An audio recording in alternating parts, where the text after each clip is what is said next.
All right, race fans, welcome to TurnLeft TV.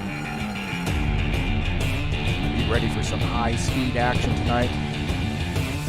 Step on the gas. All right, race fans, welcome to Interlagos. This is TurnLeft TV, and I'm your host, Heath Johnson. Sim Racing Mania, little testing session for them tonight. IndyCars, baby. Sao Paulo. Oh, man, what it would be like to be down in Sao Paulo right now, huh? 60-minute test race here. This is the first of two test races tonight. It is a 60-minute test race here at the road course. And Thursday will be a test race at Las Vegas, at Oval. Yeah, that's right, man. Some ovals, some road courses. It's IndyCars, it's Sim Racing Mania, and it's TurnLeft TV.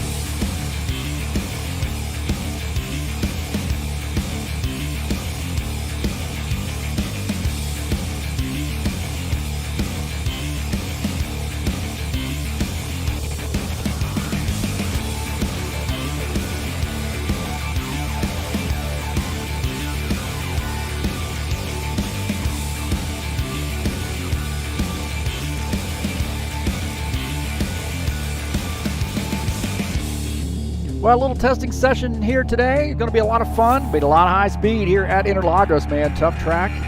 I'm excited, man. This is going to be great. Thanks for tuning in. Let's get it on, baby. All right, thanks so much for coming in to TurnLeft TV. I'm your host, Heath Johnson, and we got a little treat for you here today. A little surprise broadcast of a test race. Their road course test race. They got 4 road courses and 4 ovals in this season. 2 test races, 1 road course, and then an oval. So these just finished up the qualification session here at Interlagos. Tony Jansen joining us in the chat already. How about that, man? Tony Jansen showing up. That's awesome. So welcome, Tony. Good luck to you in the test race. Right now looks like he's 19th on the grid. Thomas Golab, 114.739 is the top time. Lorenzo Capolini shown in second. Nikolai Maliki shown in third. Danielle Vitamari shown fourth. Cliff Vandeven rounding out the top 5 here in the test race. It's like a little warm-up session here, so we'll get a few things rocking and rolling in the meantime.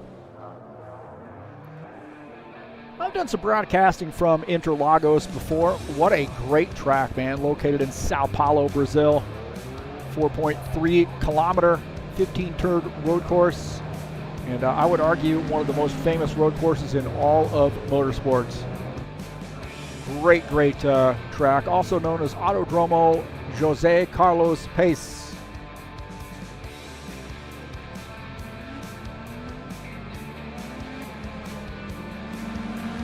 That's a mouthful, isn't it? We'll just call it Interlagos. How about that? Now I want to say boa noite to all my friends in Brazil who really introduced me to this track, to be honest with you. Did some racing with one of my crew there at IndyCar Brazil. Shout out to them. Thomas Golab here joining us in the chat, says he's downplaying it, man. He's downplaying it right now. He says, you know that I will crash in P1 from P1.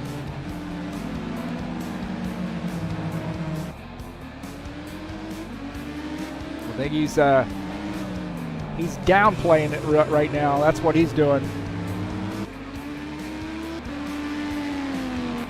So we got about 8.5 minutes here in the warm-up session. Then we got a 60-minute race coming your way. Thanks so much for coming in.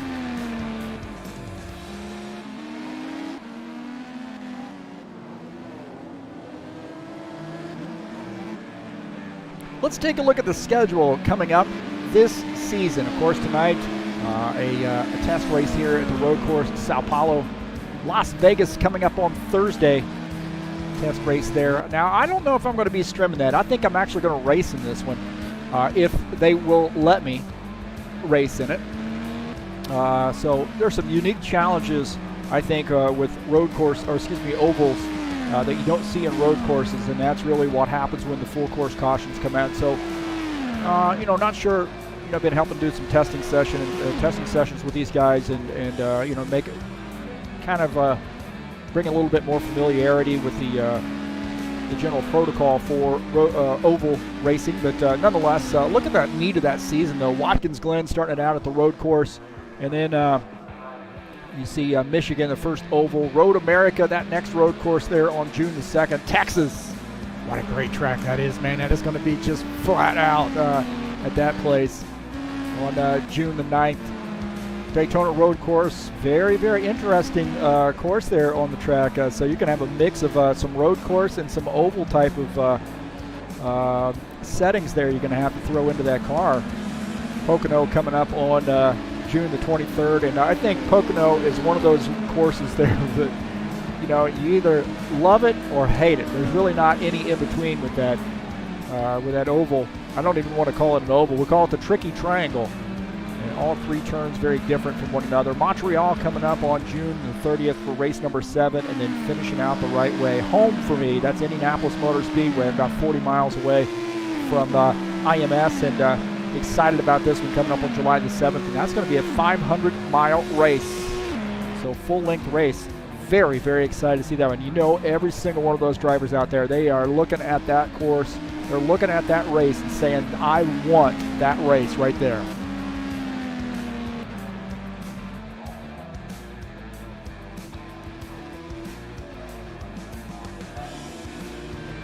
It's like Tony Jansen and Thomas Golab already talking smack to each other. Putting it out there right now. Rick Vandervelden right now shown in the 4th position in the warm-up session.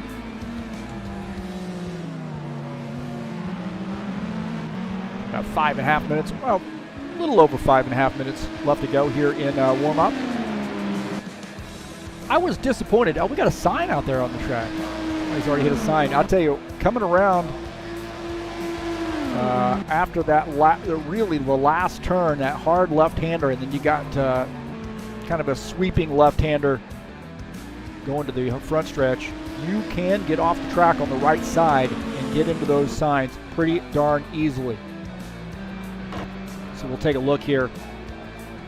Go on board with Rick Vandervelden. An idea of what he's going through in this car. A hard right-hander here. So big sweeping right-hander, and then a pretty hard right-hand turn here, then back to the left. Downhill. Easy to spin your car out right here. It's easy to get into the throttle too much, break the back end loose. Another right-hander coming up here. Pretty tight right-hander.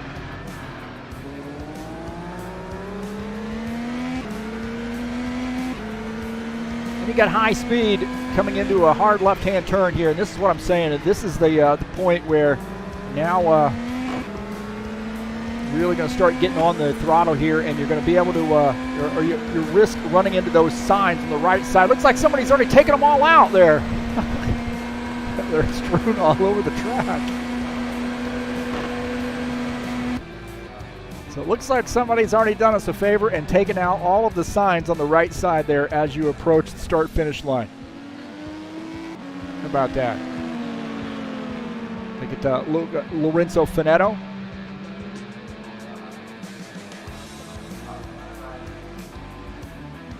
Top time here in the warm-up session is Paul Holt.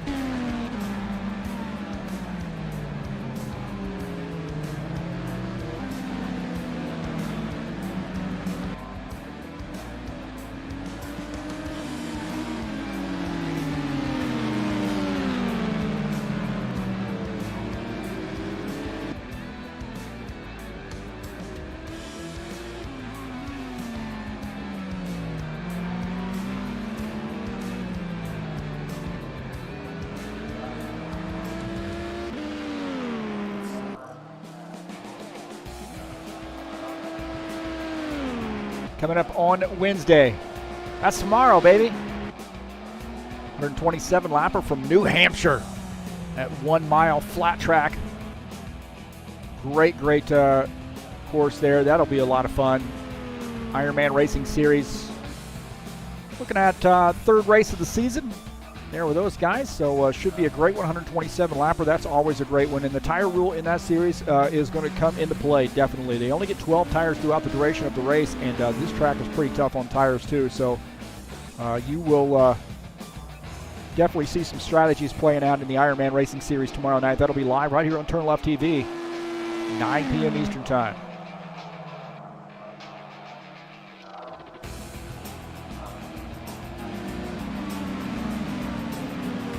Coming up on Friday, I'm going to be racing in this one, the Apple Valley Speedway race in the High Octane Racing League Bushwhacker Series. Final race of the season. I think I'm sitting third in points right now. Not sure if I have a chance to win the championship, but I got a chance to move up to second maybe. 30-lap heat race and a 60-lap feature race coming up on Friday, May the 15th. Bushwhacker Series, a little stock car action on a Friday night.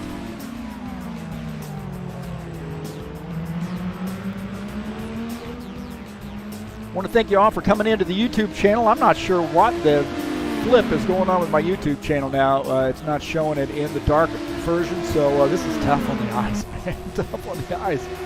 But I want to thank you for coming in. Peace to everybody out there. Glad you're doing okay, and hopefully doing okay. If you're here watching the race, I assume that everything's going pretty well. Please hit that subscribe button. Just give a little love tap there if you haven't done so already. And then if you'd like to make a donation to TurnLeft TV, you can click on the link up in the banner of the channel. Share my videos with all your friends. Let them know what's going on here at TurnLeft TV. And I'm excited to be bringing you some IndyCar action. Very, very excited, and really excited that you joined me here tonight. About a minute left before we make it happen in the test race. Ian, thanks so much for coming in.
So a 60-minute test session here at the road course. Now the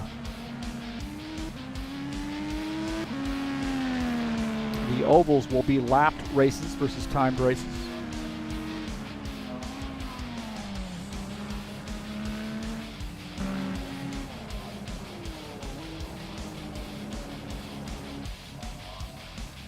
Well, looks like we're about ready to go, boys and girls. So here we go.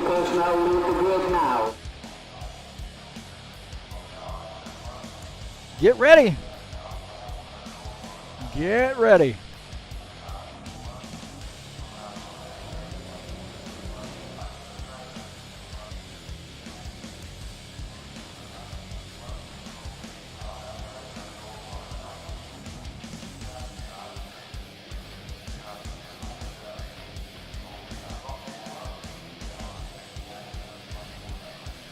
These guys might actually have to make a pit stop here. I would have to double check the fuel settings. There might be some pitting in this one. Thomas Golab starting in P1. P2 still in the pits right now, I believe. There he is. He's finally gotten on the grid. Lorenzo Capolini in P2.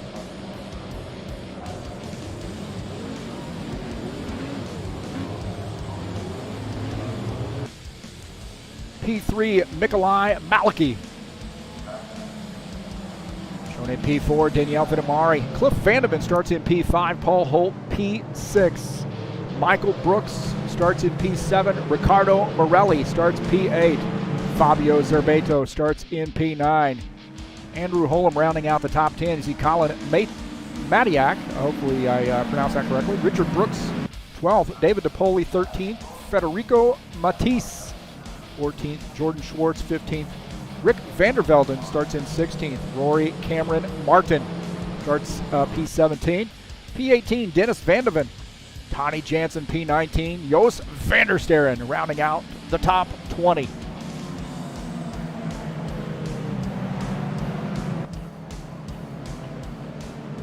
This is going to be fast and furious here. You definitely do not want to get into anybody else here because these cars are fragile. Fragile, delicate. Don't want to have any wing damage,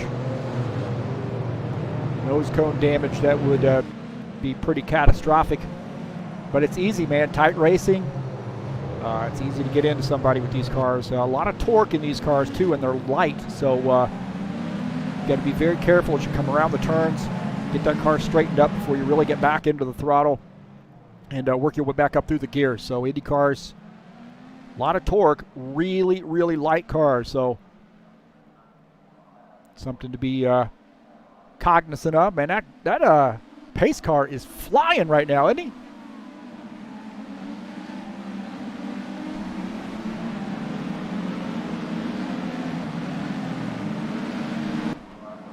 These guys are going to start from a standing start. Oh, no, they're not. They've already run over each other, so we have to worry about figure out how to do double file starts here, that's for sure. All right, on the way.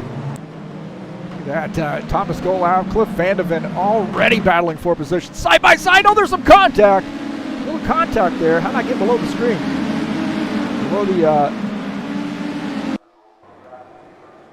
Below the ground, and man, that was some. Cliff Vandeven got. He falls back to 10th. There was some shenanigans there at the beginning, it looked like. Some contact between he and Thomas Golab.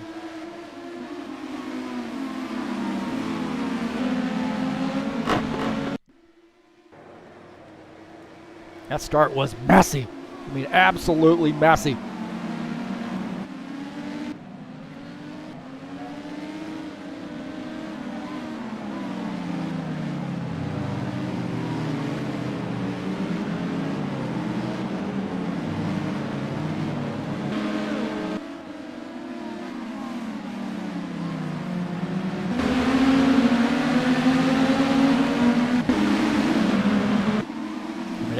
That is just a mess right there. Looking at Andrew Holm and Rory, they're getting together. Oh man, there's some more action there, getting off the track. It looked like. Look, Vandeven, that's him spinning around. I think Riccardo Morelli spun around as well. Take a look and see what happened to Riccardo Morelli. I think he just gets into the back of, or gets caught up in Cliff Vandeven's. Oh man, there was some. That was the contact. Riccardo Morelli spinning.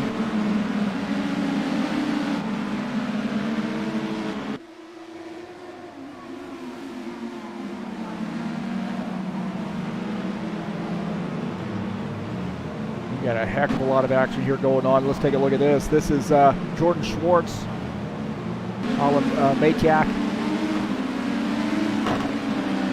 Colin had gotten off track. I'll tell you, man, these cars can get. There's a lot of torque, as I mentioned, in these cars, so things get come around on you in a hurry.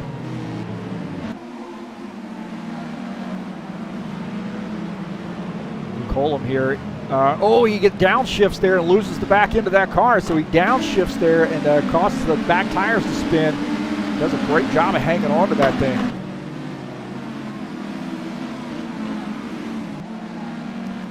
Jordan Schwartz trying to sneak through here as those guys getting together. Oh man, they just split the middle there, let him through. Rick Vandervelden might have gotten to come around.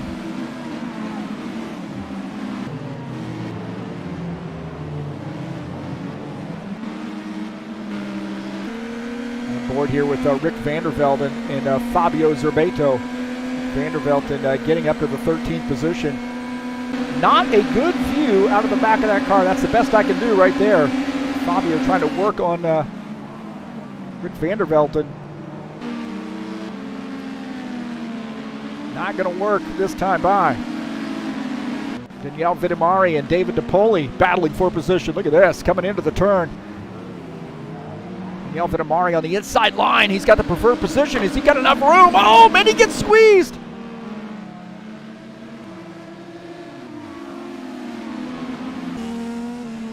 On board here with Danielle Vitamari. He got squeezed down on that low line. He's not able to complete the pass.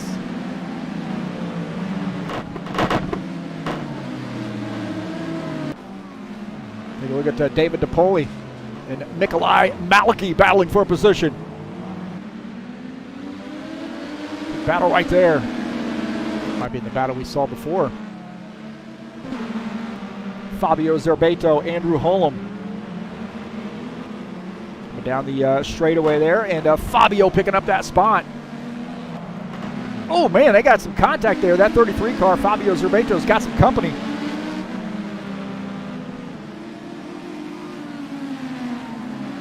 So Chris Mediak, Fabio Zerbato, Chris taking over that spot.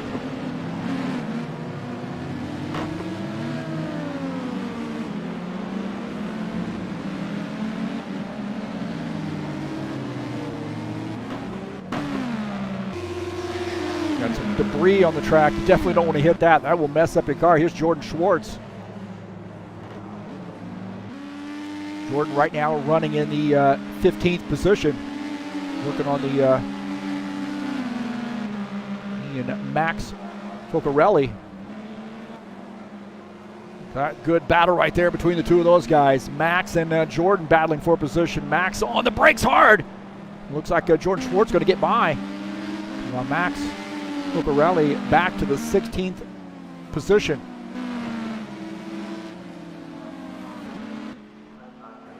Thomas Golab, big lead here for him. Michael Brooks shown in the second position. Take a look at Michael Brooks. Paul Holt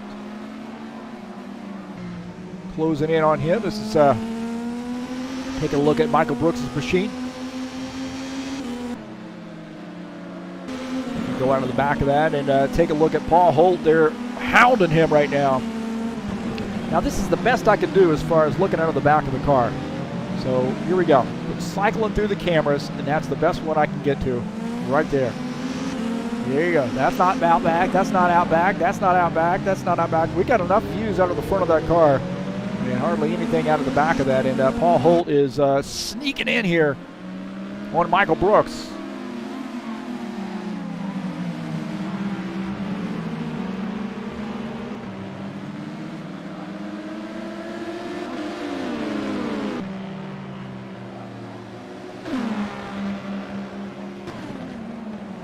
Take a look at Antonello Mastro. He's got some front end damage there. That nose cone off the front of that car, so he's got get that repaired. It looks like it says he's gotten it repaired or shown repair, but that's got a little damage there still on that car.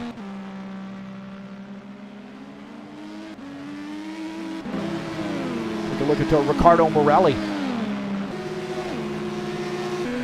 Down to the front of his machine. Closing in on Lorenzo Cappellini. That is a tough turn right there. High speed off the front stretch and then a hard left-hander.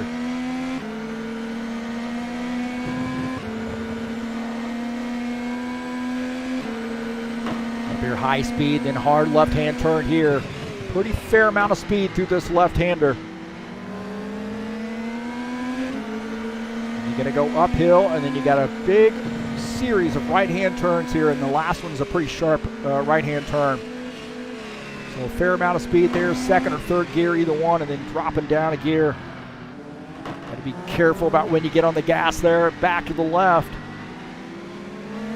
A little bit of speed here and another pretty tight right-hand turn. And again, same deal, back downhill, back to the left, and you got to be careful here. Again, you can lose the back end of that car. Hard left-hand turn here, and then this is flat out, man. You just got to work your way up through the gears. Coming back up to the start-finish line. Take out those signs there on the right side.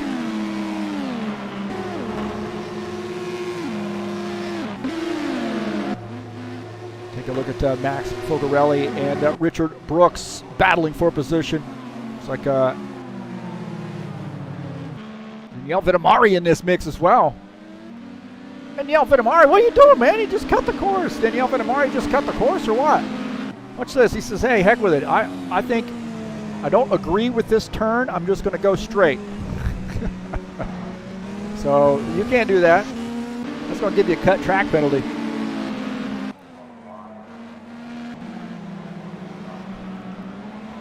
Chris Madiak and Joost van der Sterren battling for position. Chris gets by, takes over the 8th position.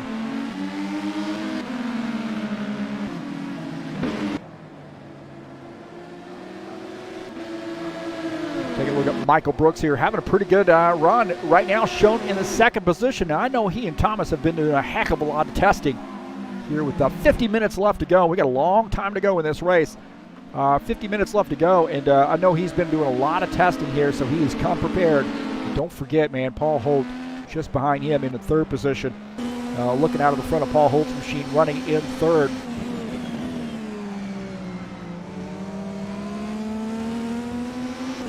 He is closing in on Michael Brooks.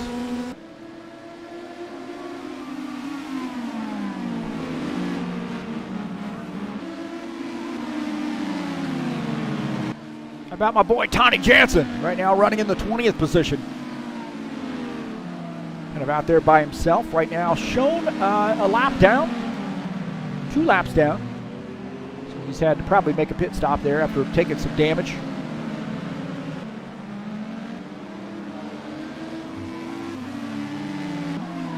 Daniel Vitamari here in a battle with Lorenzo Cappellini. Lorenzo Cappellini, Daniel Vitamari. Are both those Italian guys? Italian guys going at it, man.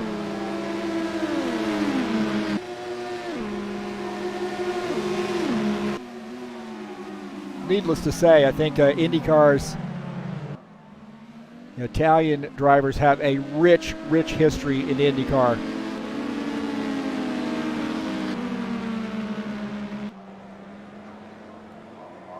So it looks like Lorenzo Cappellini able to fight around Daniel Vitamari and take over that spot. Daniel now back to the 5th position. Take a look at 4th, which is Lorenzo Cappellini.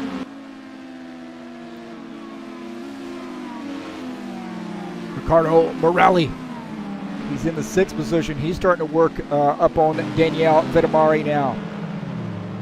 Daniel Vitamari there. Oh, man, he got in the brakes hard. And Ricardo Morelli is closed in. Right on the back end of him, Daniel Vitamari is driving the wheels off that thing right now. Looking out of the front of Ricardo Morelli's machine at Daniel Vitamari. He had a little trouble there a couple turns ago. Saw a lot of white smoke. This is a track here where you just have to race the track, man. It is,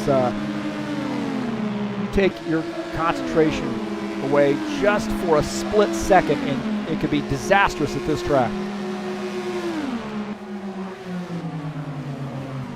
Good battle right there between those guys. Ricardo Morelli. Daniel Vitamari. Ricardo Morelli got by. We'll take a look at that pass here. Down through the straightaway, down on that inside, and Ricardo Morelli has that inside position and takes that spot. So a good pass, good clean pass there for Ricardo Morelli. Daniel Vitamari gave him some room, but is definitely going to try to get that spot back. Lorenzo Cappellini trying to work on 3rd position. Paul Holt having some trouble there. Lorenzo Cappellini goes around on the outside. So he's starting to move forward here, showing some strength as Lorenzo Cappellini in that 81 car. Paul Holt not letting him forget about him being right there. How about this? I told you Daniel Vitamari is going to come back here. Look at this. Daniel Vitamari on the inside line, battling, trying to get that spot back for Ricardo Morelli. Good battle right there. This guy's been battling for a couple laps now, and Vitamari gets that spot back.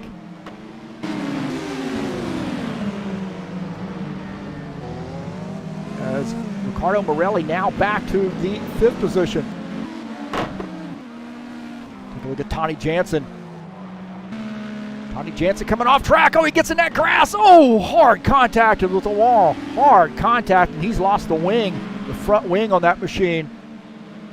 Man, that has to hurt right there. Look at this. He comes off track. He's going to get over in this grass, get in the gas, and the back tire's breaking loose and then spinning him into the left side wall.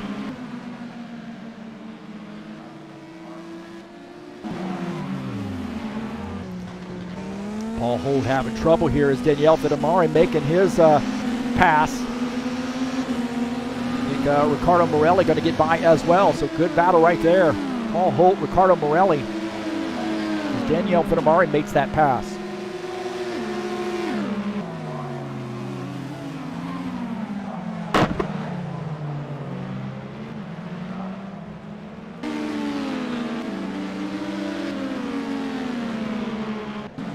Michael Brooks here was running in the second position, and he's had some trouble. That car's come around on him right there. He spins around.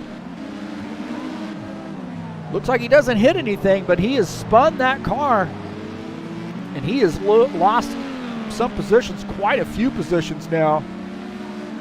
There's Michael Brooks spinning that machine now back to the 6th position.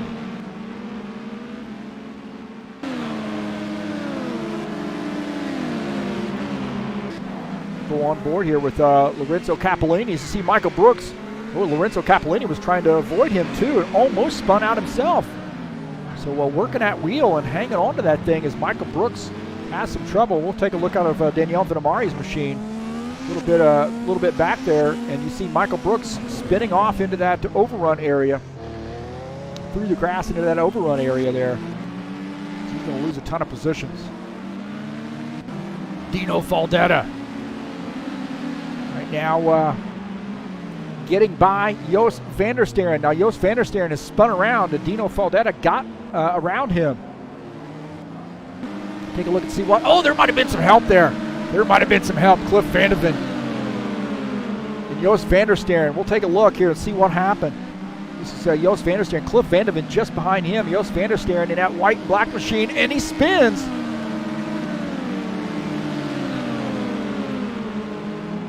Spun that car around. He gets that car straightened back up, but lost some positions. Cliff Vandeven gets by. Cliff Vandeven on board here with him. Watch this as Joost van der Sterren's going to lose the back end of that car. Good heads-up move by Cliff Vandeven. Antonello Mastro missing the front cone of that, the nose cone of that car. Right now shown in the 21st position. Challenge tonight. He's definitely going to be giving up some speed in that machine, missing the front nose cone. Federico Matisse going to pick up some spots here, and it looks like we had some trouble there with Rick van der Velden. He might have come around here. We'll see. This is Rick van der Velden. Downhill here, losing the back end of that car. Dino Faldetta making that pass. So a good heads-up move by Dino Faldetta and Federico Maltese picking up that spot. This is on board with Federico Maltese. There's Rick van der Velden gets by, has some trouble there. Brooks and Max Focarelli battling for a spot. Richard Brooks there on that inside, giving a lot of room here at this track. He's been doing a lot of testing himself. Seen him out on the track quite a bit. Cliff Vandeven and David DePoli battling for position. This is for the 7th spot. Cliff Vandeven getting around. David DePoli now back to 8th. Federico Matisse now getting up to Dino Faldetta and goes by on the inside. Dino giving him a lot of room. A lot of room there from Dino Faldetta.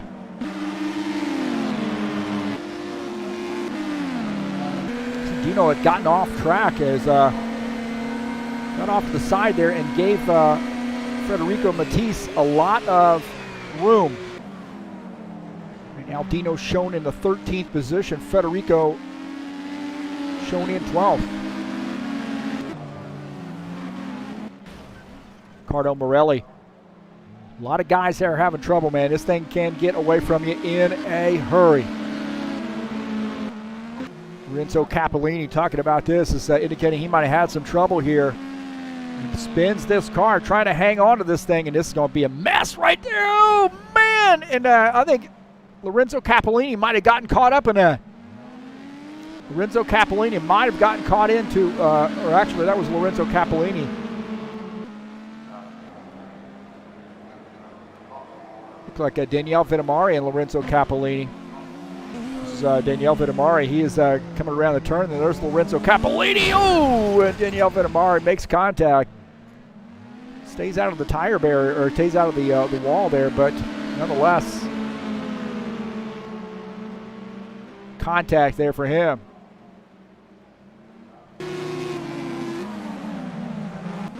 Now, Capellini had just come around, and then this is going to get ugly right here. He just gets tagged. As you see Daniele Vitamari in the overrun area there over by the wall, and I think he's retired his machine.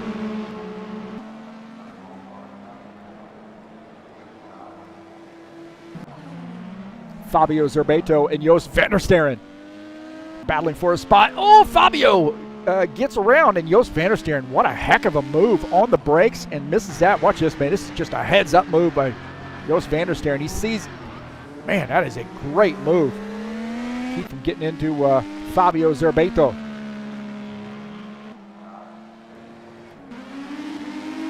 Federico Maltese, Fabio Zerbato now battling for position as Federico trying to get by. Good drag race between the two of those guys. Fabio Zerbato on that right side. Federico Maltese gets by, takes over the 10th position.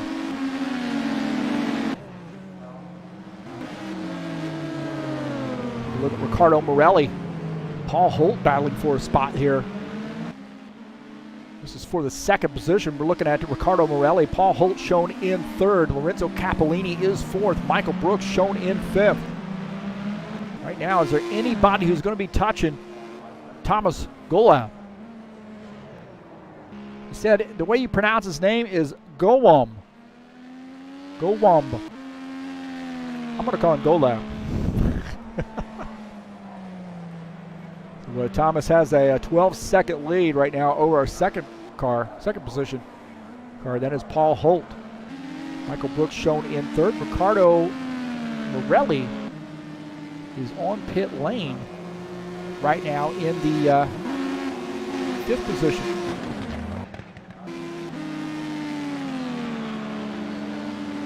So we'll see if we can't get the side-by-side working here. I think it will be. Yeah, I didn't check that in the warm-up session, but looks like it is. You see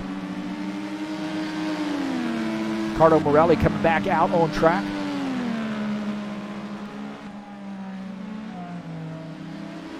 As we're taking a look at our race leader, Thomas Golab.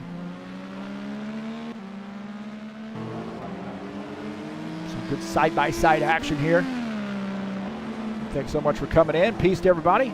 Get a little more chatters. Filippo Caneo. Hopefully pronounced that correctly. I apologize if I didn't, but welcome. Melvin Amari says, great move, Capellini. Uh-oh. Uh-oh. Gonna be a mafia hit before it's over with. As Thomas Golab continuing to lead the field here, pretty comfortable lead. He's got a almost 12-second lead over Paul Holt. Paul Holt and Michael Brooks shown back in the 3rd position. Capellini rejoining the racing track, the racing surface. He's shown in 12th, 1 lap down.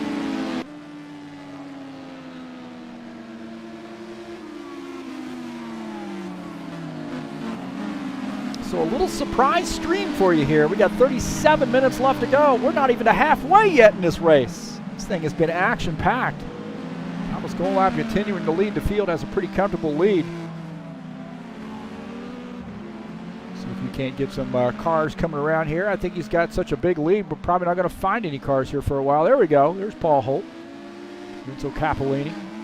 Goes Van der Sterren. Michael Brooks right there, shown in the 3rd position.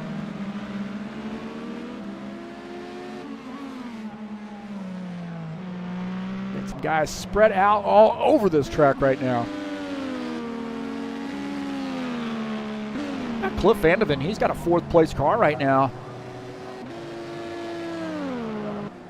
Just keeps plugging away. He's 21 seconds down, but nonetheless looking pretty strong here. Just got caught up in a few things early on, lost some track position, now just trying to close in on P3. So he's got about 5 seconds or so to P3, 4.5 seconds to P3, so see how that time changes. He does seem like he is closing in a little bit on the race leader even, so pretty fast car right now for Cliff Vandeven. Ricardo Morelli shown in the 4th position. Excuse me, actually 5th position. He's having a little battle there. David DiPoli. Now David DiPoli is shown in 6th. So, David DiPoli gets off track there as he was trying to make a pass on Ricardo Morelli and not able to pull it off. That was a close battle there. And he comes around. He actually gained the lead there for just a split second. We'll take a look at this battle. This is a side-by-side battle here between these two. You see David DiPoli go down to the inside. And he's going to downshift here. Gets into the gas there just a little bit too early and breaks the back wheels loose and spins that car. And I was talking about that in sort of that pre-race show. This is a risk. There's a lot of torque in these cars and not a lot of weight in the back end. So it's easy to break the back end loose. I think the general rule is get the car straightened up before you really mash that gas. You do not want to mash the gas coming off a turn or going over a hill, because you'll break the back end of it loose pretty darn easily. So taking a look at Lorenzo Fanato, he's shown in the 17th position.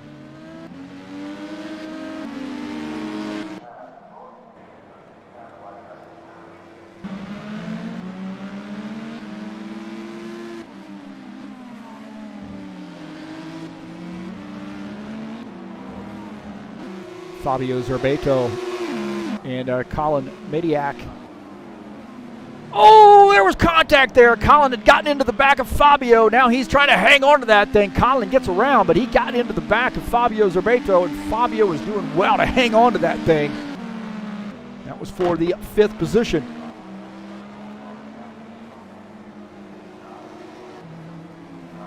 Actually, I take that back. It was for the 7th position, I believe.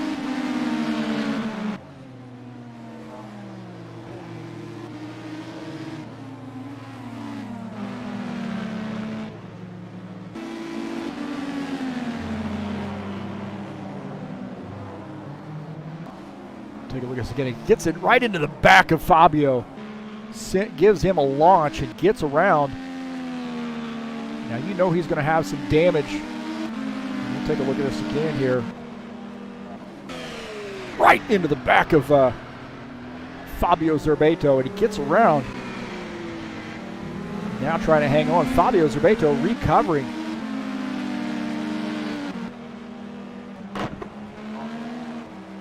That's taking out a sign. We're going to get hit by that sign if we're not ready.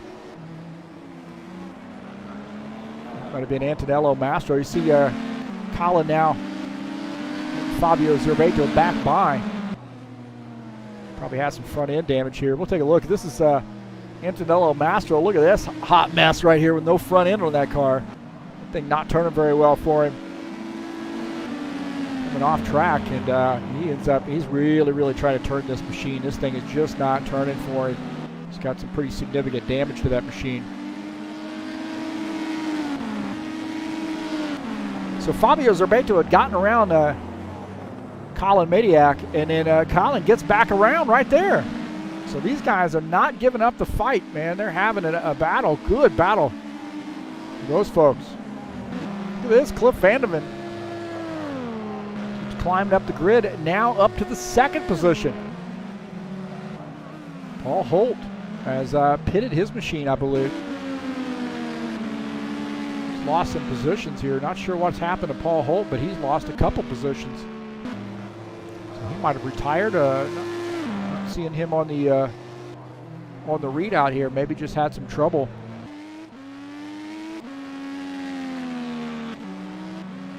Yeah, he had pitted his machine. That's the deal.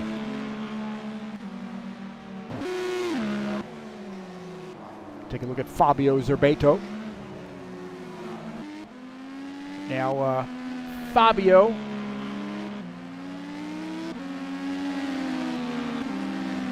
is shown in the 8th position.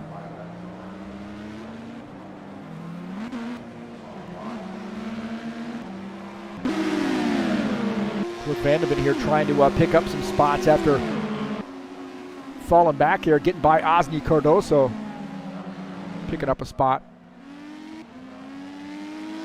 He might have come down pit lane here. Take a look at Osni Cardoso running in the 15th position.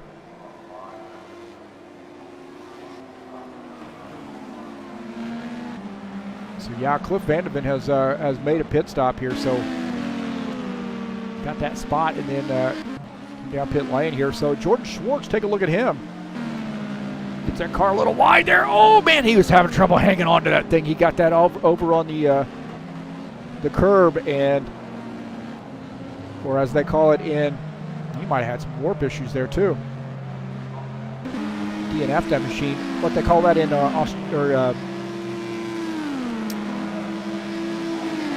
Brazil is they call it the zebra. The zebra, because that's stripes, right?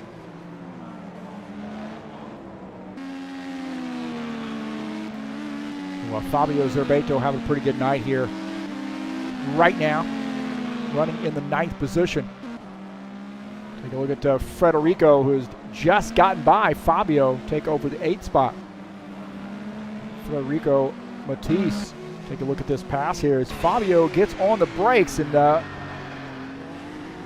gives him a lot of room. He realizes Federico is there and lets him go. That was just a heads-up move by Fabio Zerbato. Good pass there by Federico Matisse, staying in it, not losing his composure when he sees that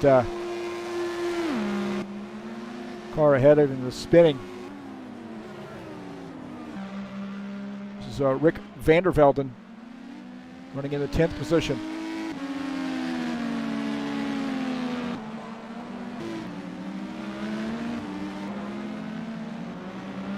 Paul Holt, after making pit stop here, now back in that 3rd position, trying to close in on P2.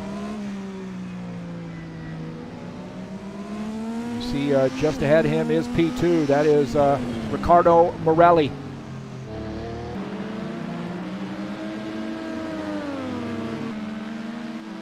.28 left to go, 28 and a half minutes left to go, and Thomas Golab has led the whole way.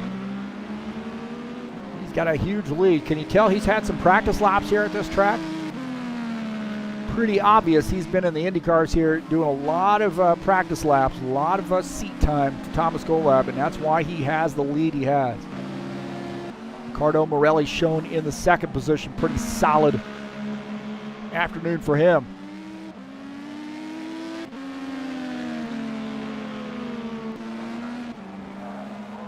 There's Paul Holt running in the 3rd position. He's about a second behind Ricardo Morelli right now, so maybe a second and a half to 1 second, depending on where we're at on the track. So pretty tight battle there. Cliff Vandervelden's not too far behind. He's running in the 4th position.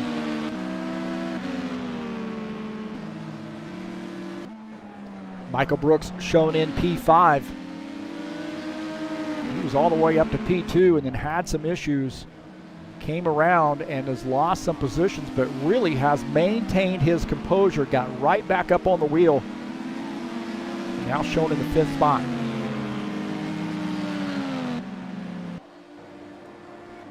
Colin Madiak shown in the 6th position. 75 seconds down. Pretty fair distance for him to make up. Shown in 7th is Federico Matisse. Kind of out there by himself right now. He is 84 seconds down. 3 seconds behind him is David DePoli. Shown in the 8th position.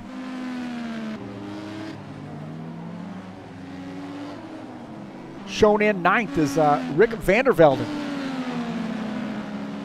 About 7 seconds behind 8th place car of David DiPoli. Pretty tight battle here, though, to be honest with you. Lorenzo Capellini is not too far behind. He's only about 4 seconds, 3.5 seconds behind that 9th place car. So that's P10, Lorenzo Capellini right now.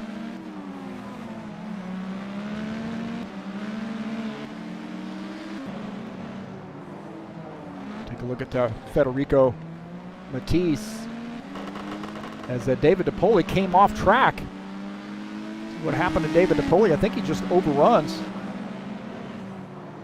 The car may come around. Oh, the car did come around. See, he was coming around that turn and got in the gas a little bit too early, and the thing come around. Now he's going to push a sign out in the middle of the track there for everybody to see. It's good advertising.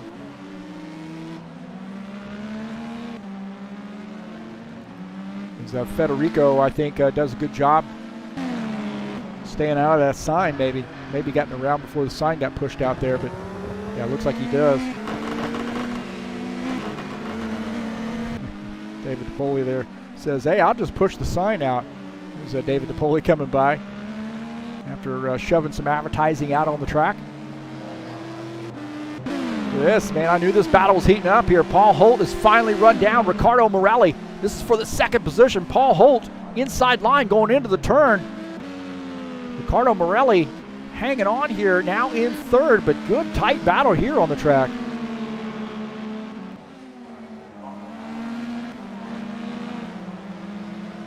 I have a feeling this battle's not over. Riccardo Morelli wants to get that P2 back, and he is all over the back of Paul Holt right now.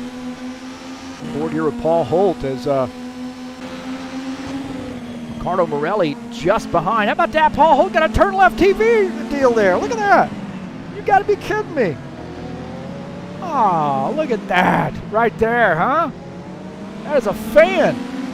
That is a fan. Love that. See Paul Holt there moving through some lap traffic. A little bit of trouble with lap traffic here.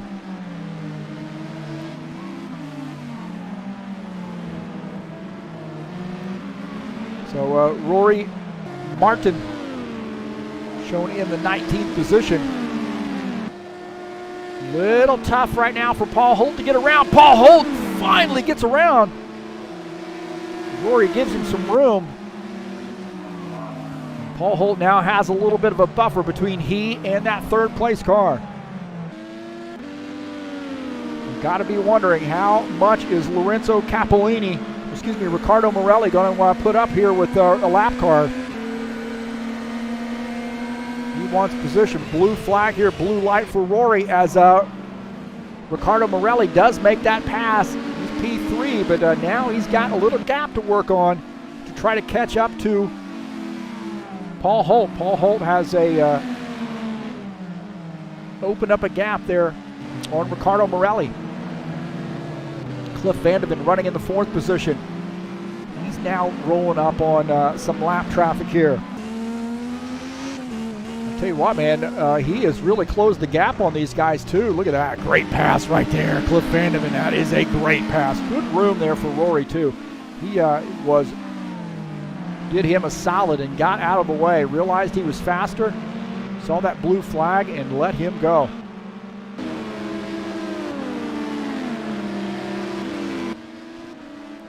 Michael Brooks running in the 5th position, rolling up on Dino Faldetta. Dino Faldetta shown in 12th.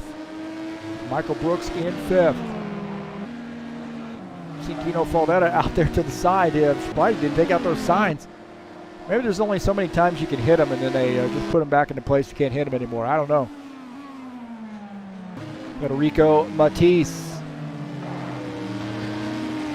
in that 20 car running in the 6th position. Now Federico is shown 61 seconds down, so just a little over a minute off the pace.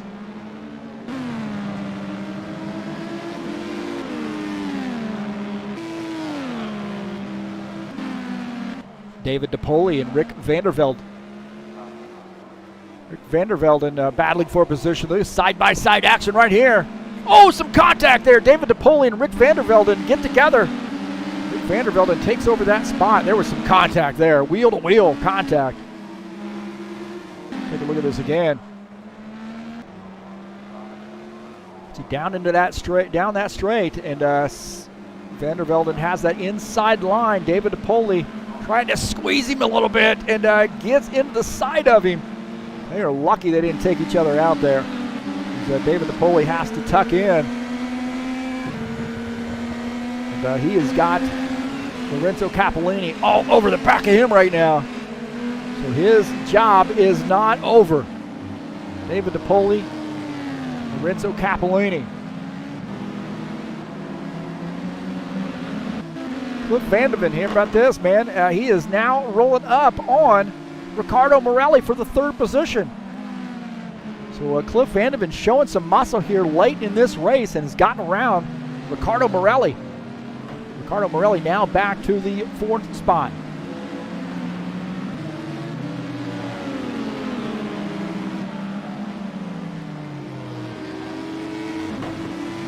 Lorenzo Capellini trying to pick up a spot. Oh! Rick Vandervelden, as he made that pass, he's now had some trouble there, and he loses the positions. Lorenzo Capellini gets by. And Lorenzo Capellini had gotten by. Remember that pass there? Those guys got side by side. He got around, so there was that contact here. We'll take a look at that one more time. That contact. Actually, that was a clean pass, so I take that back. Sorry to build that up and then just let you down. But Capellini, see, Vandervelden has some trouble. Capellini gets by. Vandervelden tucks back in, but Capellini picks up the spot now up to the 8th position. Vandervelden back to 9th. Richard Brooks trying to pick up some spots here late in the race. So Lorenzo Finetto coming down pit lane. So Lorenzo Finetto has made a pit stop.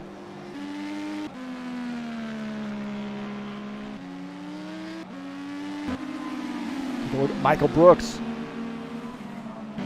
He swings that wide. He gets over in the zebra and spins that car. Oh, no, that's going to be hard contact there. We're behind the sign. It's a good thing we got hidden from that. I'm sure he's okay, but, man, is that him on the track right there? No, it's just every part of his car.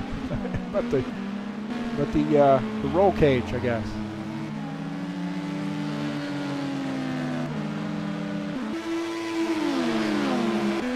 David DePoli here, still in the gas. He's trying to climb back here and get back up to Capellini and Vandervelden.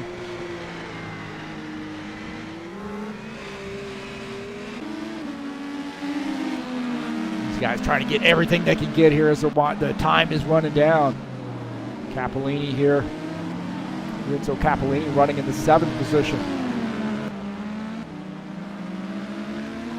I think right now the only thing that Thomas Golab needs to worry about is lap traffic. Maybe the missing a turn and spinning the car around, but he's looking pretty solid. But let me say something about this, is this guy right here, Paul Holt, is working his way back to Thomas Golab. So that gap is tightening. It's down to 11 seconds. Paul Holt is in the 2nd position. Don't forget about Cliff Vanderven. He's within striking distance too. All you got to do is miss a couple turns and these guys are on the back of you. Cliff Vanderven has a pretty solid effort here running in the 3rd position. Riccardo Morelli's on pit lane. So he's given up the 4th position. He's on pit lane here. Very quick pit stop there for Riccardo Morelli.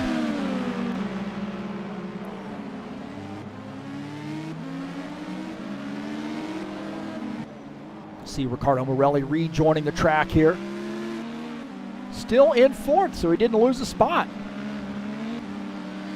Thomas Golab, you see him getting that car squirrely there, so I'm telling you, this race not over. Thomas Golab is the race leader. He's got an 11-second lead. But that lead has diminished. Down that low right frame, we're looking at our 4th place car, Riccardo Morelli, who's just made a pit stop.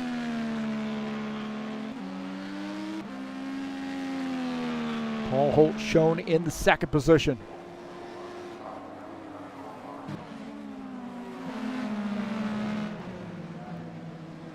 Take a look at this is Rory Martin and Antonello Mastro. That was a good battle there. It was for the 18th position. We'll take a look at this again. A little contact there, but nonetheless, good battle here. But through the turn, and there's going to be a little contact with Antonello Mastro and Rory Martin. Rory Martin picks up that spot. Antonello now back to the 19th position.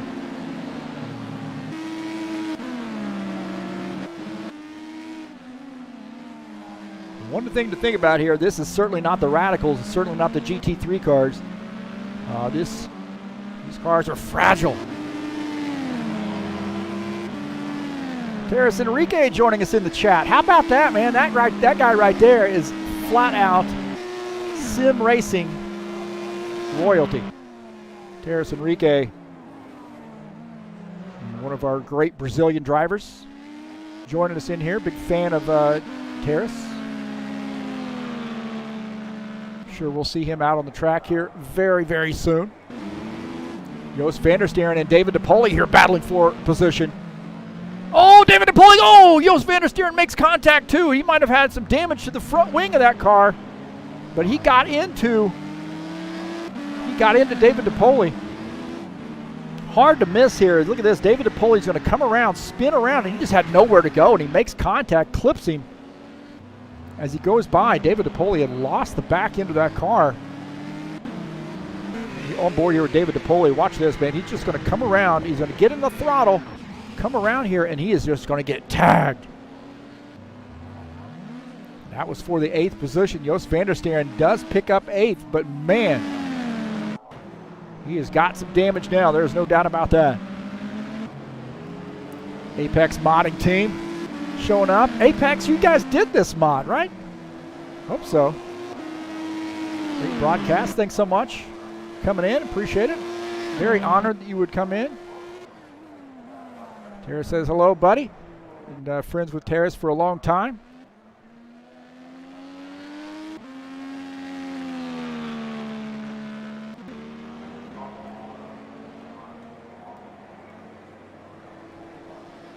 So Thomas Golab still maintaining that lead. It's been down to about that 11, 12 second time for a while, gap for a while. Here, look at that, Michael Brooks trying to pick up some spots here late in the race. He is shown in the 5th position. Renzo Capellini shown in 6th. Now he's got a little company here. Joost van der Steren is right on him. Cliff Vandeven as well. So Cliff Vandeven making that pass.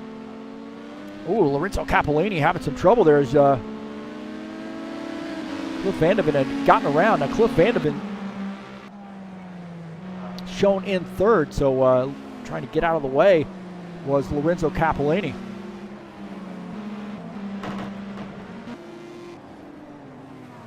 Federico Matisse making his pit stop, now coming back out on track.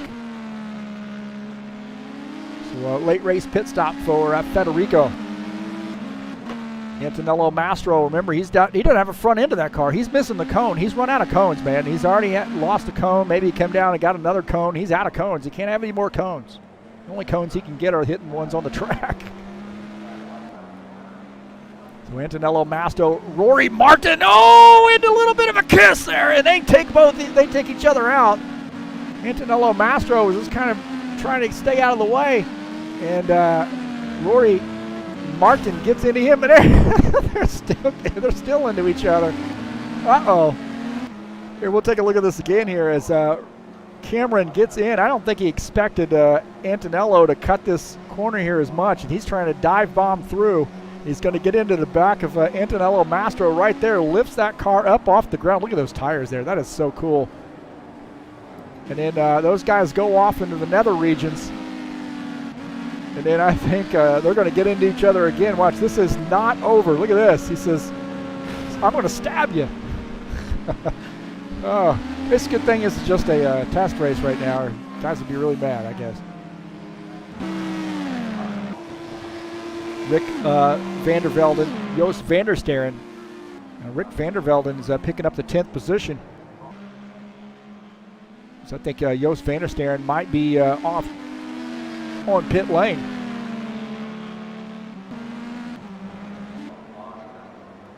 Thomas Golab is the race leader, and he's had a pretty solid night, uneventful. Hey, kudos to you guys at Apex Modding, because just the parts and the pieces flying off the cars, the way these cars handle, the way they look, just fantastic. You guys have done a great job. I've had a chance to really get in and do quite a few laps in this mod, and it is awesome.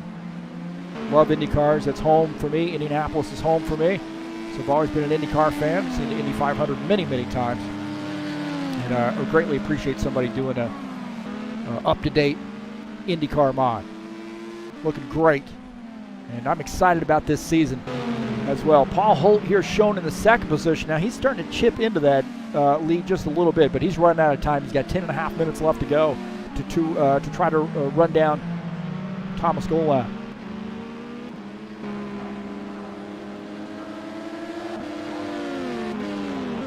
Cliff Vanderman shown in the 3rd position, and look at that, he is climbing all over the back of Paul Holt too.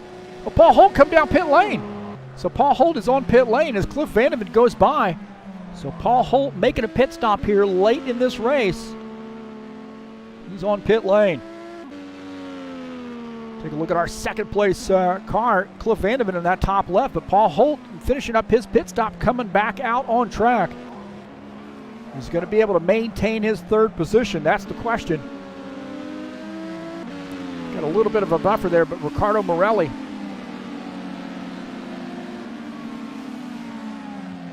might be on the move. Now I need to update that timing there to so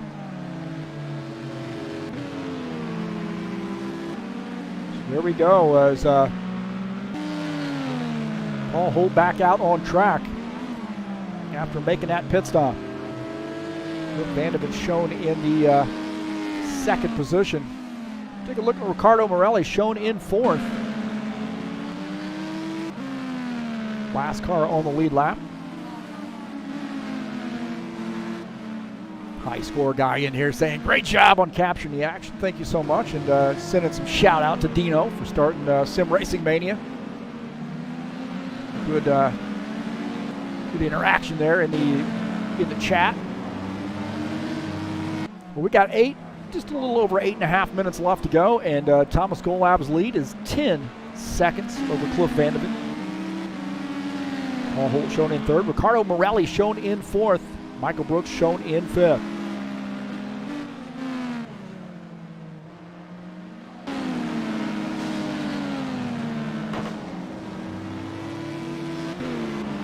Colin Mediak and Antonello Mastro. Oh, Maniac, oh, he's in there. Oh, he goes over the wall. My God, he's over the wall. And then he's back. What luck. What luck. And then bad luck. Wow. What? Okay, hold on here. Let's try to figure this out here. This is Maniac. He gets into the back of Antonello Mastro. Now he's going to hit the wall. He's going to fly up over the wall. He's stuck, right? No, he flies back over the wall. Now he's sliding down the track, and he's going to end up going back over another wall.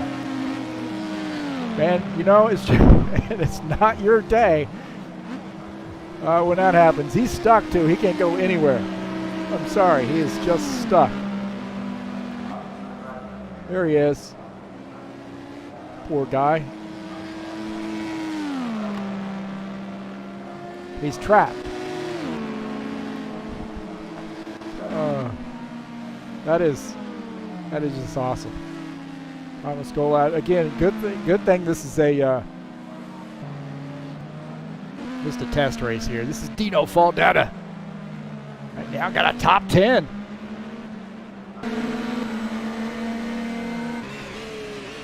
Now I'll tell you what. If Apex in here, I would say I would love to have a camera view. Here's the camera view I want. Here, let me see if I free up this camera, and I'll show you where I want this camera view. Right there. That's where I want the camera view, off the back of the car. Not there, but right off the back. That way we can get that action. The only rear view I've got here, is this one right here. That's not bad, but I'd like to have one right over the spoiler. Right there on the back of that cone on the top.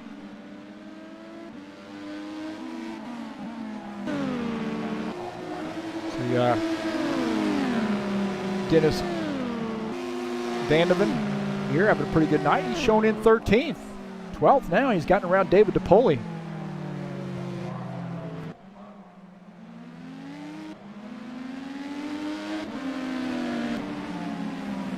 Thomas Golab here starting to run into some more lap traffic as Lorenzo Fanato just ahead. Out of the back there at Lorenzo Fanato trying to rejoin the track as he lets Thomas Golab go by.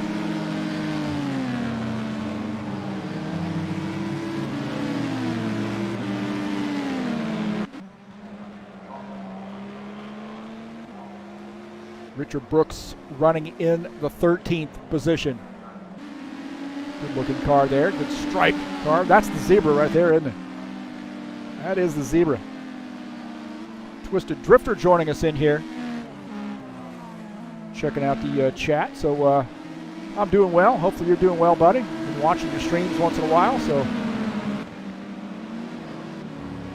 you're doing well there at on your Twitch channel. Golab there getting by Dennis Vandeven. Dennis Vandeven shown in the 12th position, and Thomas Golab here is running in some lap traffic. It has cut down that time a little bit, but he's got about 4.5 minutes left to go. Maintain that race lead.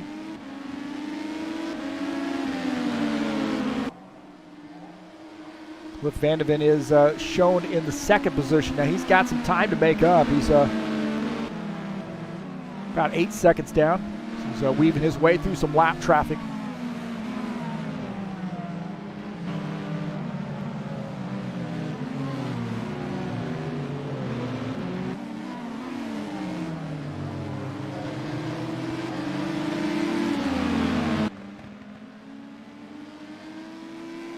Haven't really talked about Osni Cardoso too much here today, but expect him to be a player here in this championship, this number 13 car.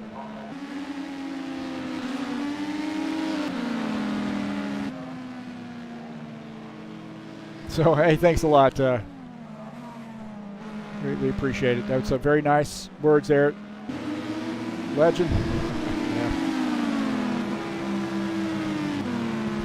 So good job, Robert. Keep it up, man. Thanks for coming in, and thanks for the compliments. I greatly appreciate that.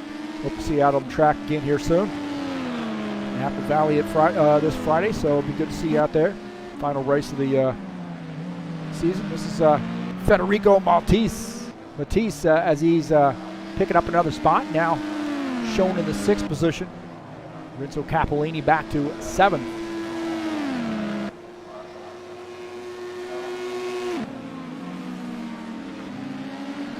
Thomas Golab, 3 minutes left to go. He is in command, but that time is, I'm telling you, man, it's starting to get a little bit more shallow.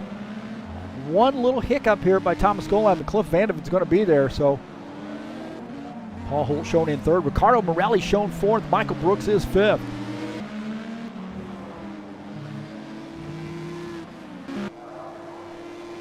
Take a look at Rick Vandevelden, shown in the 7th position.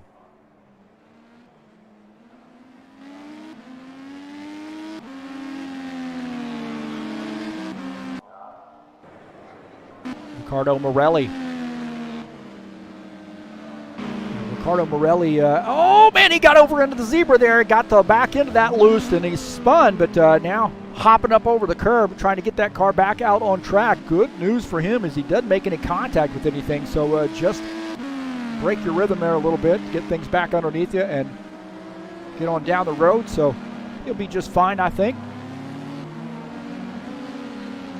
So right now, Thomas Golab is the race leader, showing a lot of promise here for this season. I think he has been doing a lot of testing.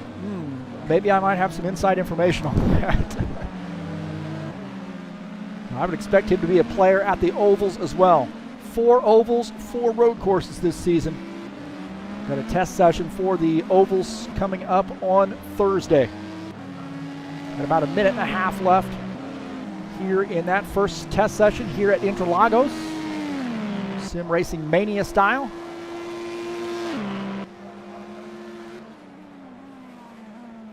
And he is looking solid.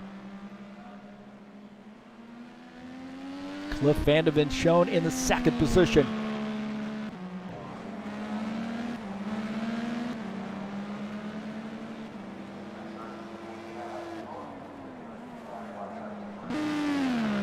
Dino Faldetta here trying to pick up another spot.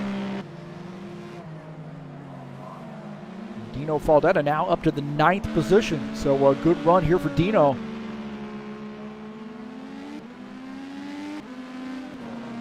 Well, it has been all Thomas Golab here, so I'm going to take a screenshot of him, and it's going to lock it up there for a second.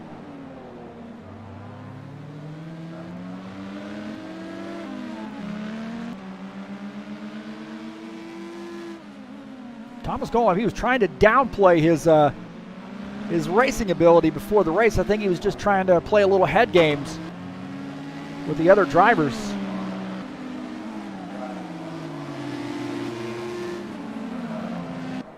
As Thomas Golab is going to end up, look at that, you see what he did? That was a little gangster move right there. He slowed down so he wouldn't have to do another lap. As Thomas Golab finishing in P1. So good news for him is it's a big win here in the road course test race here at Interlagos. That's a challenging course too, man. It really is a challenging course, so that spells good news for him with that program.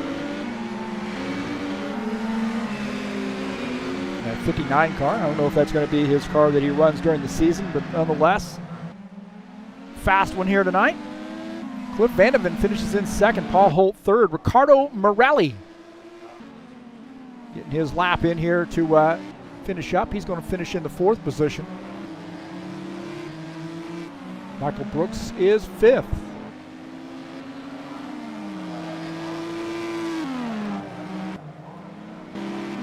Good run for Thomas Golab.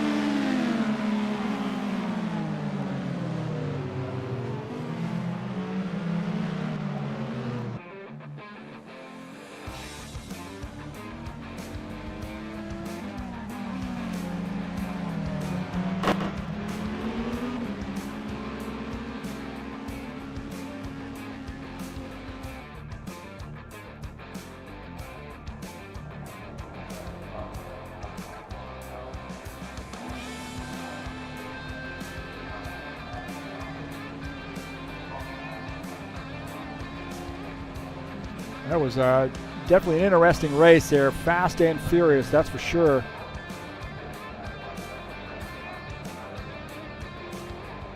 Move that over a little bit.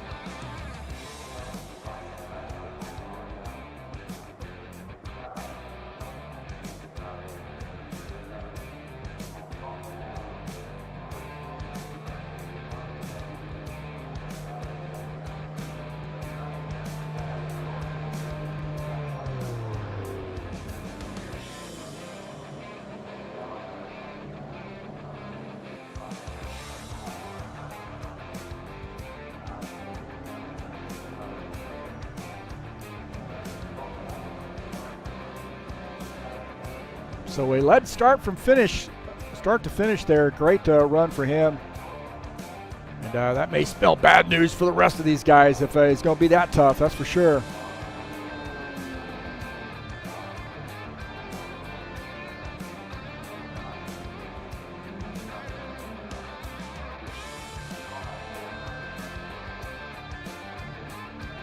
So we've got some chat there a little bit. Great race, Thomas. Absolutely great race. Michael Brooks said that was a tough race. It definitely was. I was doing some practice laps here, just some testing laps at Interlagos last couple days, and yeah, definitely a tough track. Break the back end loose here pretty quickly at that track with the elevation changes and the turns at the same time.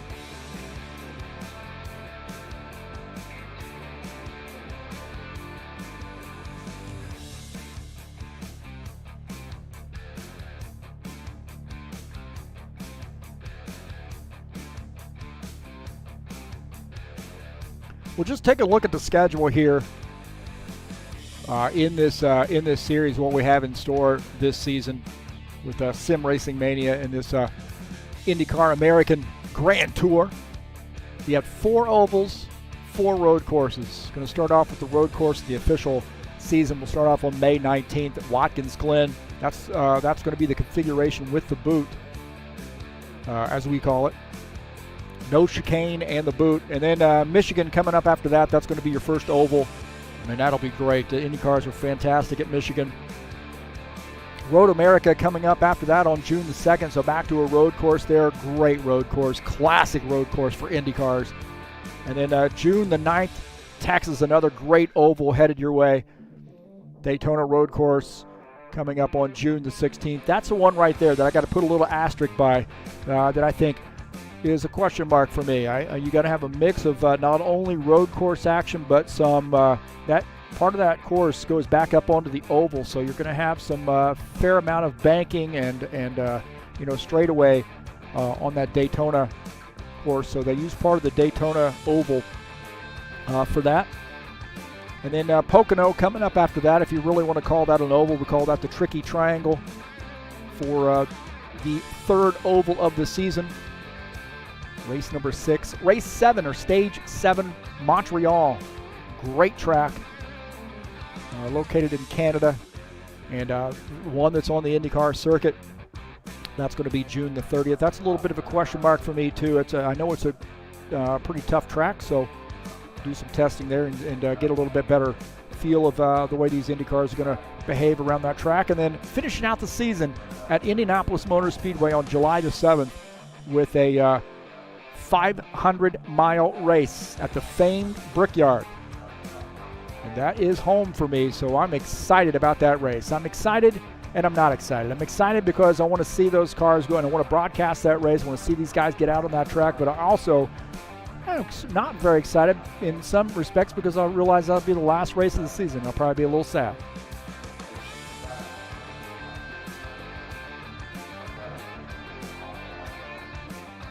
See if we got any friendly faces in the voice chat.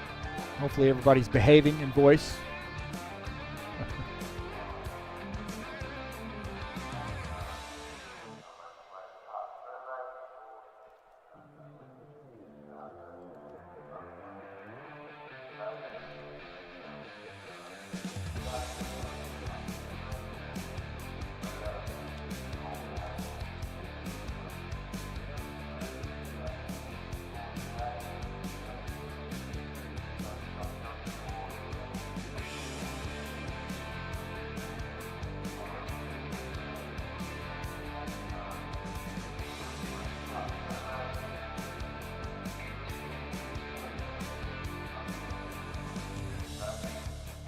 I want to show you the replay of the Lorenzo weave on the straight. That was very naughty to me.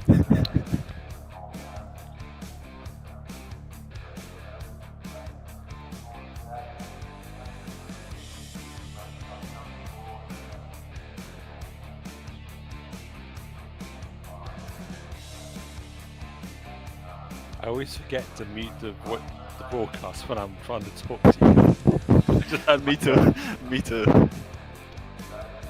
Okay, I always forget that I keep changing my push to talk button in this stinking thing. Hey. I figured as much. Hi, Heath. Wow, that was a little bit of carnage. Yeah, probably. I think the race was tough because it was our first race on the road track in those cars. And to be honest, those cars are very, very hard to drive, much harder than F1 cars. And I think that caused many, many crashes, many spins, and caused that race to be hard for everyone. Yeah, it seems to. I was mentioning this in the broadcast, and with the Indy cars, they're so light in the back end, and you have so much torque in those cars that it's easy to break the back end loose, especially at a track like Interlagos with turns and elevation changes at the same time. That seems to, be very, very big hurdle for guys to get over. Yeah, this was kind of a trial by fire. This is basically worst case scenario for the Indy cars. It's it's like driving the McLaren Senna on a wet course. You have to be so gentle with the throttle because it will just bite you so quickly. Like I spun 3 times, so I can testament to that.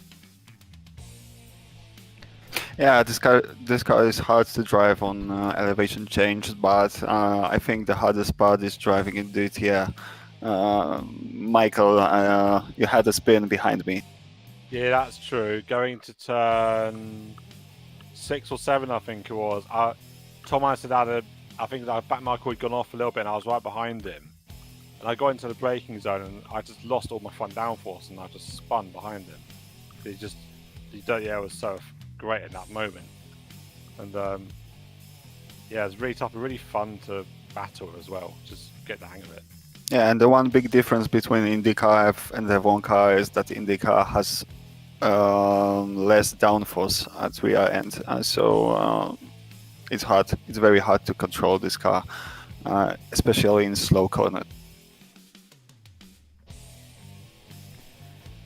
Yeah, I think this could be said for most race cars. I think is you really want to make sure that the car's pointed straight before you step on the gas with this thing. Yeah, this car's very much point and shoot. Like with an F1, you can basically be on pretty much full power halfway through the corner, and you'll be fine. This one, it will not. You have to wait so much longer than you want to go full power. It's like because in your mind, you think, I'm in an F1 car, but it's not quite that. So you have to just sort of be like constantly sort of putting yourself back. No, wait, now go, sort of thing. It's really fun in that regard. Yeah, I agree with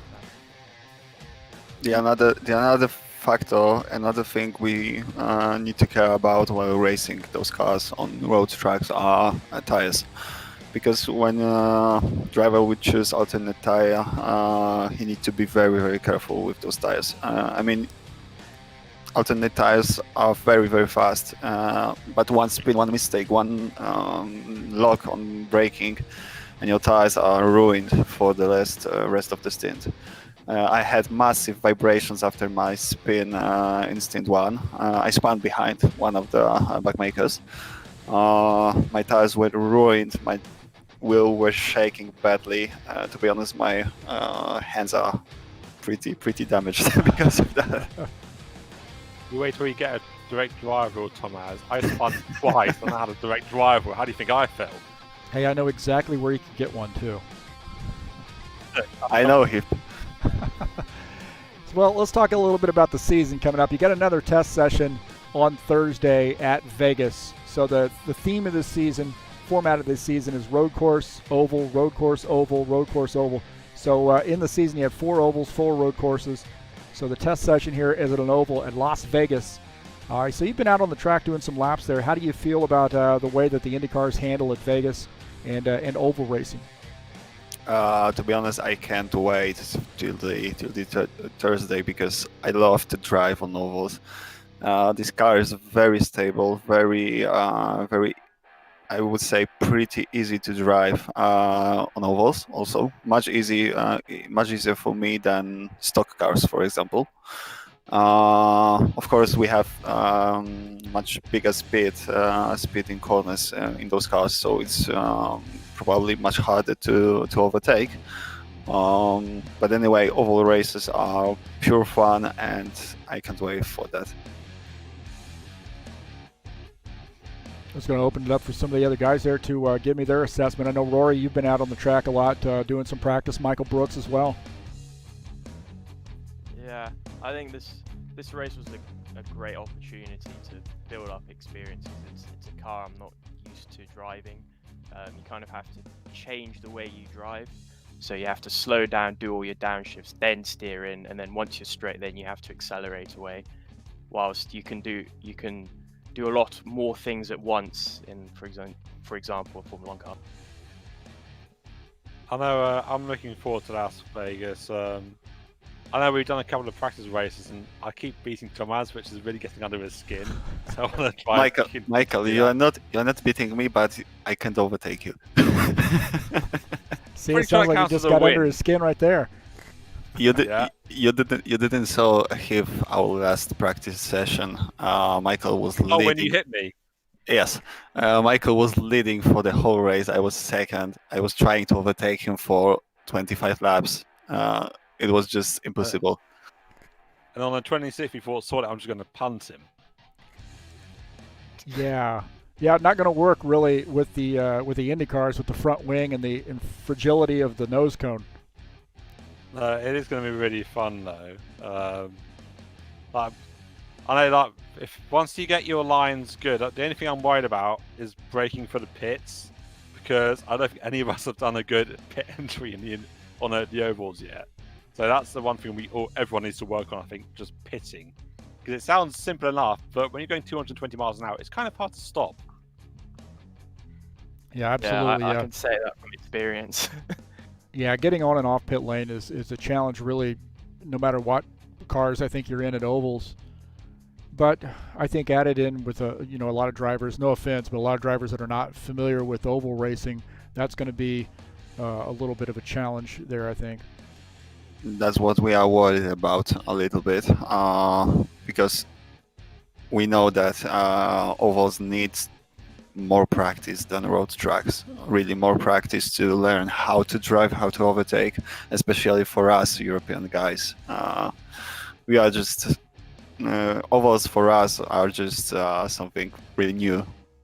Before test sessions for IndyCar series, I made maybe 3-4 races in my life on ovals, and that's all. Colin, have you had much practice on the oval so far? I mean, being from the good old US of A, done a bit of oval racing, but I've had about good 60 laps or so on Texas, and like maybe another 100 between multiple other tracks, and then some of my own just testing in single player, but not much otherwise. Probably still more than a lot of the guys in our league have got, to be honest. Yeah. A lot of us are European, so it's very alien to us. Awesome. Colin, where are you from in the United States? I'm from Ohio, the good old Buckeye State. Oh, awesome. Yeah, I'm from Indiana, so awesome, man. But I'll try to keep it impartial when I'm out rooting for you. Yeah, it's like last season, yeah, Heath. Yeah, well, you got There's Ohio. With that certain sponsor on that car, if I recall. That's right. That's right. Yeah, you got Mid-Ohio on the schedule. How do you feel about that track? We have Actually not on the schedule, yeah. Oh, That's what. It's Road America. Oh. Yeah. Close enough, though. It's close. It's basically a big Mid-Ohio. Wrong. Yeah. Oh well, I put the schedule off the screen, so I forgot. Well, you got here's the season. Watkins Glen is your first road course. That's the configuration with the boot, and that should be great on May the 19th. Michigan coming up after that. Your first oval, and IndyCars are fantastic at Michigan. That's going to be just flat out. You might see 3 wide at that track. Road America, as we'd mentioned, June the 2nd. Texas, another great one. That's going to be a kind of a Las Vegas style race, I think. And you got Daytona Road Course. I think that one for me is a little bit of a wild card, because you've got road course and part of the oval there at Daytona. Pocono, I've heard nothing but bad things from you guys on Pocono. Pocono, you need to be really good on your tires. I'm actually pretty confident at Pocono, to be honest. Awesome. I'm not confident about Pocono. I'm hard on tires. Probably the last corner is a killer. I hope you're downshifting. No. Not? Uh-oh. You might go down into 5th in some of those turns. I think turn 1, maybe turn 3. Yeah, turn 3 would be a 5th gear maybe. The good thing is that Pocono is our fourth oval, including test race, so we will have more experience about driving on ovals. I hope it will not be so hard as. That's the reason why we put it so far down on the calendar, to give people practice time. I thought somebody tried to talk you out of putting that race on the schedule. Oh, I wanted it in. Yeah, well, Montreal's coming up after that, so after you lick your wounds at Pocono, God. then you got Montreal. That's the place I'm going to struggle at. I'm terrible at Montreal. It's kind of half street circuit, so it will be very, very hard. Walls are very close to track, so I think that many drivers will not finish the race. What, in Montreal? Yeah. There's going to be a few Robert Kubica incidents, put it that way. Just a few. Well, you got There's gonna be a Indianapolis lot Motor of Speedway to spins. finish out the season on July the 7th. A 500-mile race, full-length race there.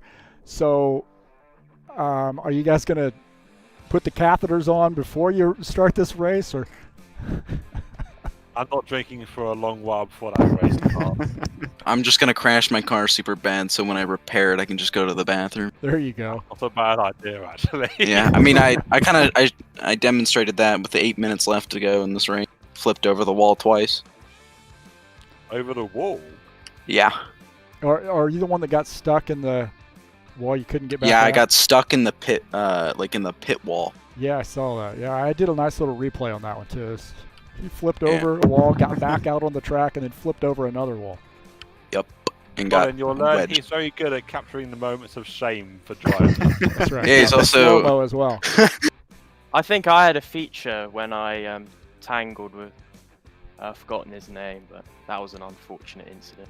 It'll be a bit weird to look back at that. I think it was the same guy that caused me to spin out on the back straight and flip over. I think it was Mastro. Yeah, Antonello. Yeah, Mm. I misjudged his quite a few times, which is annoying because I wanted to stay and keep my nose clean for the rest of the race and try and Mhm. capitalize. For sure, Yeah. newcomers have a lot to learn in terms of how every driver behave on track. We are pretty familiar with drivers here, so we know what we can expect. You guys need to learn. Well, hey, thanks so much for joining us up here in the booth, and we're going to sort of finish out the stream, and excited for Thursday. I haven't quite decided whether I'm going to actually run in this race with you, if there's enough room, or if I'm going to broadcast the race. I kind of want to run the race. Why not both? Oh no! Oh no! In-car that's never- broadcasting. That never happens. No. You could All be the rest had the first. chance in Hungary when he subbed in Felipe for Felipe. I don't want Massa. to. I don't want Yeah. to broadcast to the masses of me crashing into other cars. I guarantee you're pretty handy on an oval circuit. Don't put yourself down. I think you will be in the top 5 probably in this race if you'll join. Well, We can Michael's going to hold go down hands to as the we go through turn 1. yeah. Yeah, Michael's going to go down to the bottom line and hold that bottom line and force everybody to try to pass him on the outside. No, Really?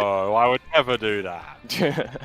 Really, if I never met a driver that's so hard to overtake. He's got a wide car, doesn't he? He's hard to overtake even on road courses. I remember races like V8 supercars on Bathurst, where I struggled very, very badly to overtake him, and I touched him a little bit.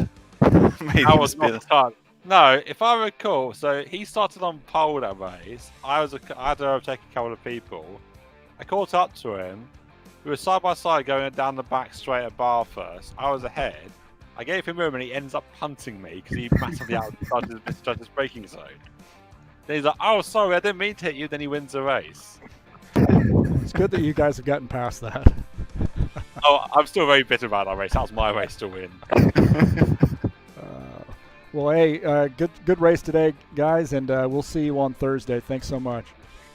Thank you. See you Thursday. Take See care, you. guys.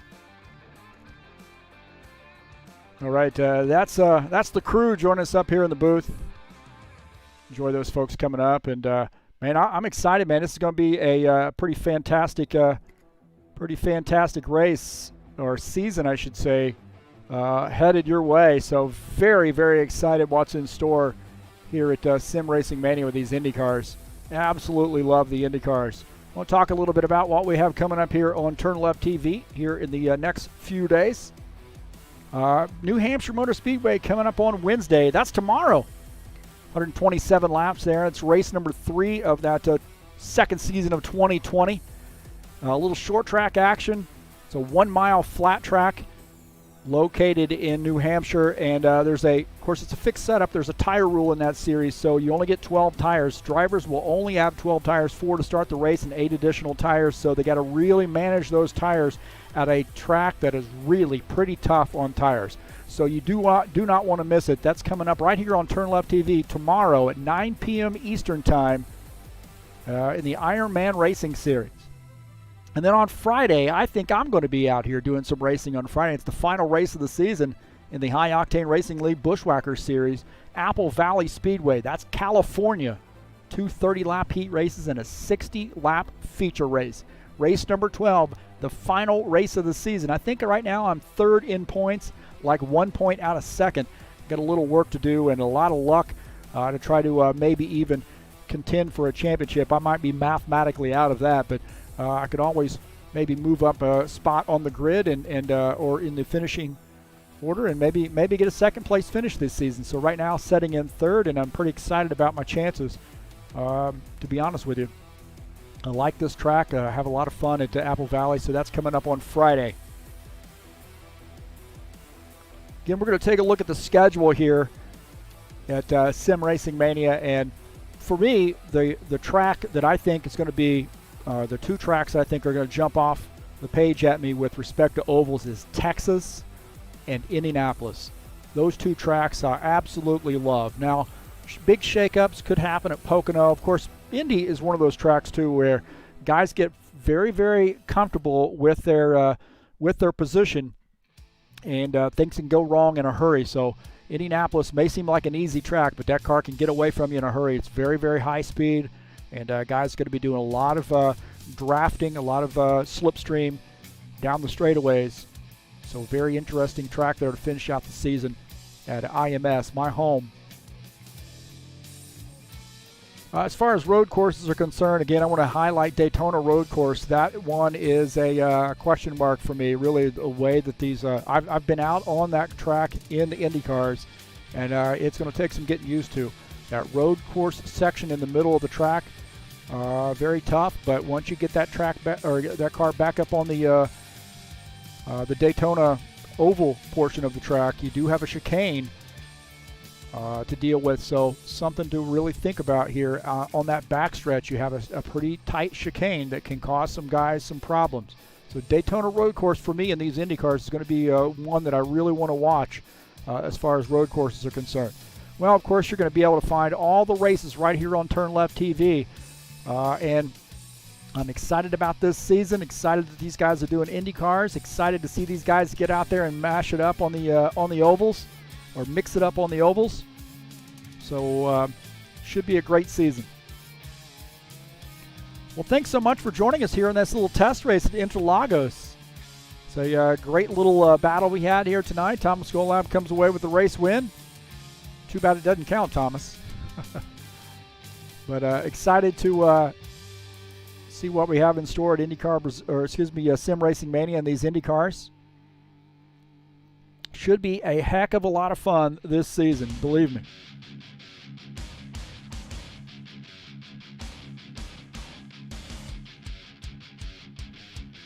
Again, I want to say thanks so much for coming out to the YouTube channel. I don't know why this is not in the dark mode, but it should be in dark mode. But, oh, man, oh well. But again, I want to say thanks so much for coming out. And I got a little Twitter account as well. You can check me out on Twitter at TurnLeftTV. Usually post when races are going live, when I have races coming up. And, of course, YouTube channel. And I want to say thanks so much for coming out. Don't forget to send a donation. If you'd like to make a donation, you can click on that link right up in the description of this or the banner of the channel and make a donation. Also, if you click on the link down in the description of this race that says help me out, that goes to the Fanatec website, and if you'd like to purchase some, maybe a direct drive wheel or a wheel rim or a shifter or something like that, something to do with Fanatec, then give those guys a look, and please follow that link and help me out. Thanks to all those folks who have made purchases and even visit the site as well. If you haven't subscribed, I encourage you to do so. Just give that a little love tap right there and hit the subscribe button. Make sure you smash the bell so you'll get updates when races are going live. I want to say thank you so much for coming out to TurnLeft TV. That's going to do it for us tonight. I'm going to go get some dinner. So thanks so much.